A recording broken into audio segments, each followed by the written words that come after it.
నేను ముందే చెప్పాను వాడు ఎవరితో మాట్లాడు ఫ్రెండ్షిప్ చేయడు అని. లేదు నేను వాడితో మాట్లాడతాను ఫ్రెండ్షిప్ చేస్తాను అన్నావు. మరి ఇప్పుడు ఏమైంది? వెళ్ళి పరువు పోగొట్టుకొని వచ్చావు. రేయ్, నవ్వడం ఆపు. వాడి గురించి నాకు కొన్ని డౌట్స్ ఉన్నాయి, చెప్తావా? డౌట్సా? వాళ్ళ నేటివ్ ప్లేస్ ఎక్కడా? పోనీ వాళ్ళ పేరెంట్స్ అన్నా చూసావా? మరి ఇంక నీకేం తెలుసురా? ఇదే క్వశ్చన్ చాలా సార్లు వాడిని అడిగాను అమ్మాయి. బాసు, మన కాలేజీలో ఉన్న ప్రతి ఒక్కరిని వాళ్ళ పేరెంట్స్ చూడడానికి వస్తున్నారు, కానీ నిన్ను చూడడానికి అటు ఎవరు రారు. నాకెవరూ లేరురా. నాకు ఇప్పుడు అర్థమైంది వాడు అందరితో ఎందుకు క్లోజ్ గా మూవ్ అవ్వట్లేదో. ఎందుకు?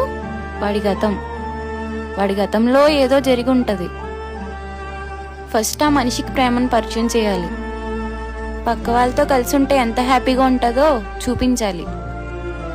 తన బాధని పక్క వాళ్ళతో చెప్పుకుంటే ఎంత రిలీఫ్ గా ఉంటుందో తనకి నేర్పించాలి.